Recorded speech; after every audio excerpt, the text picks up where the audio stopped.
Hi, and welcome to the very first episode of Points of View, where we get two people with divided opinions on competing products or technology to put their points forward. In today's show, Choice staffers Steve Duncombe and Lawrence Grayson share their personal experiences of the two hottest smartphones currently available in Australia, the iPhone 4 and HTC's Desire. Here's what they had to say.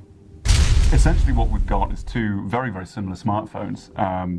They are same size, same shape, and actually when you look at the spec list, they're very similar in terms of CPU speed and capabilities. You know, they both have capacitive multi-touch screens, and they both have their own versions of the app market. But there are some key differences. So Steve, if you wouldn't mind telling us what the key advantages of your handset are. Most noticeably with the screen, which is double the resolution of the old model.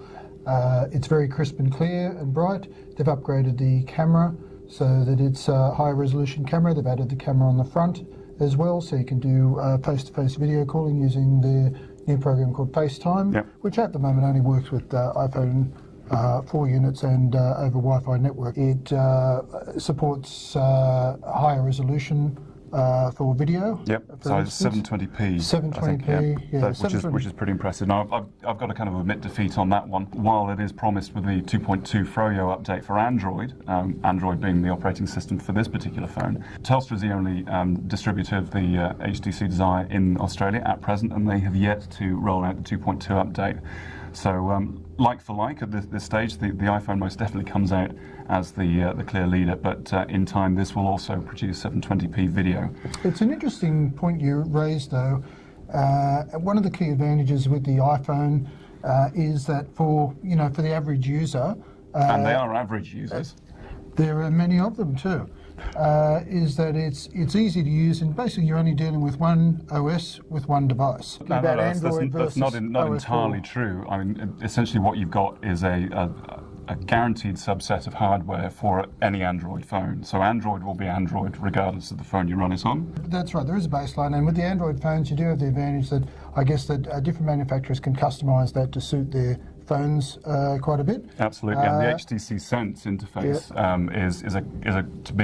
it's an excellent example of how putting an interface layer that's specific to the phone on top of Android takes the Android experience just that little bit further. I've got SMS conversations just like the iPhone does, but I also have a kind of consolidation of all the source of information like Facebook, Twitter, Flickr, SMS, all in a very, very easy to use interface, which a lot of people find very, very friendly, perhaps as friendly as the iPhone. That's a good point, as friendly as the iPhone. Basically, the iPhone has set the bar for the others to measure up to. And one reason that it is probably the best-selling phone out there, I don't know for how long, but is because of that ease of use, and certainly HTC has done a great job with this in integrating the Android software into it and making the most of it. So it's probably one of the better phones, if not the best phone on the market with that operating system.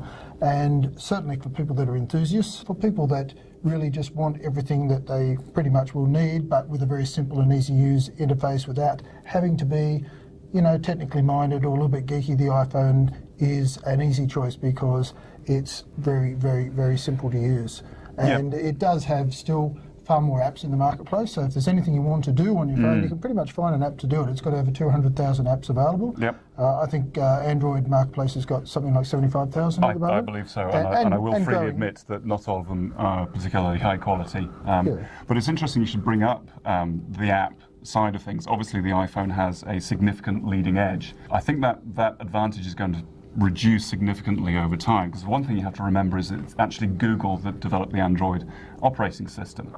It's interesting when you see that not all Google apps are available on the iPhone now. For example, I can get Google Goggles and Google Sky Maps, I believe, and things like Latitude, all of which are coming out of the Google stable. But they're not actually available on iPhone.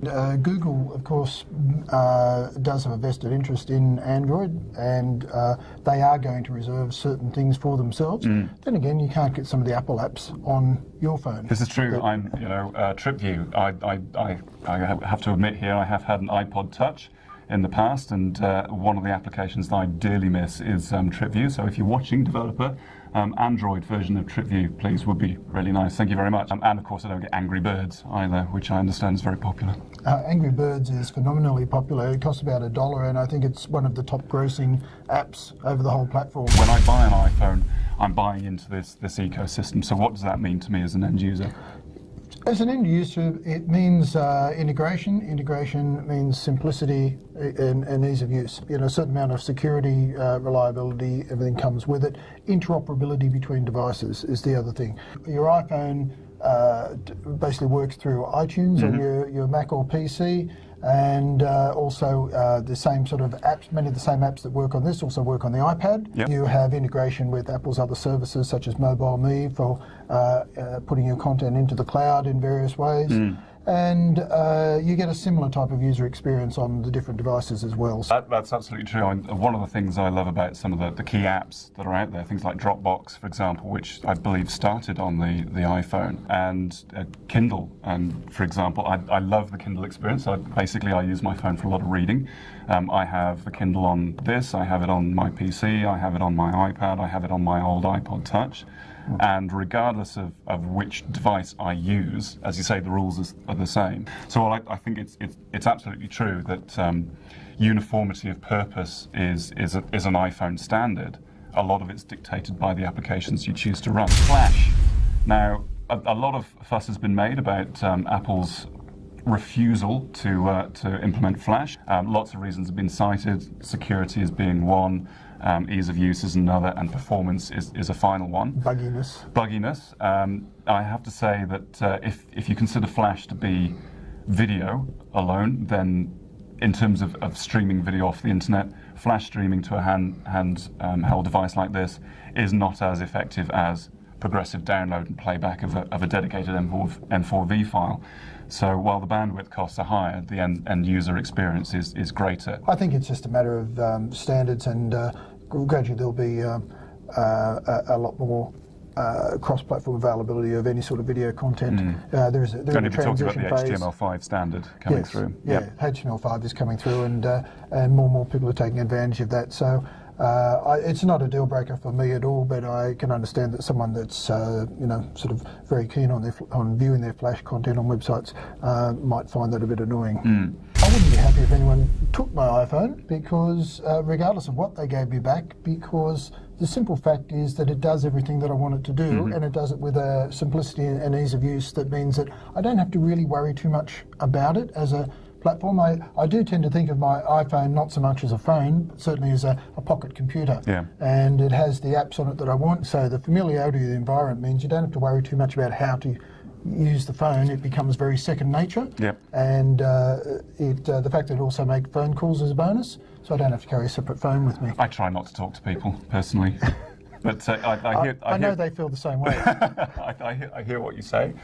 I think from my perspective, while there's very little in terms of hardware difference, which is going to make me feel, I could swap around. I have an iPod Touch. I'm used to the interface. I now have an Android interface with HTC Sense running on it. So in terms of ease of use, I really don't think there's much in it. What I would miss if you took my HTC away and gave me an iPhone 4, while I wouldn't be particularly unhappy because they're both great phones. One thing I have learned to love about this is the freedom to basically use it in whatever way I think is right rather than whatever way Apple thinks is right. And I think ultimately, if we're going to take anything away from this conversation, I don't think anyone's going to be unhappy with buying either phone. No. But if there are key things that you want, for example, mine is just the freedom from iTunes. I look at it like working in a room with a noisy computer. You don't actually realise exactly how uncomfortable it was until at the end of the day you turn it off and the noise is gone. I get that sense of relief from using this phone and it being more in tune with what I want to do. On the other hand, I get a great sense of comfort from using iTunes. I quite like using it because I find it's a well thought out, well developed and very solid application that does a number of different things, both with this platform and with the iPad, etc., and integrates the music, videos, TV, apps and documents, everything, all very well. Yeah. And I like the fact that it, once again, I don't have to use lots of different applications for managing all those things. I just go to the one source and it's quite seamless in operation. With a topic like mobile phones, there's always going to be a lot of personal preference involved in making a purchasing decision. But as we've seen, both the iPhone 4 and the Desire offer different things to different people. Steve clearly loves the iPhone's ease of use, while Lawrence is happy to be free from his iTunes dependency. If you'd like to have your own view heard, why not add your voice to the comment section? Thanks for watching, and we'll see you next time.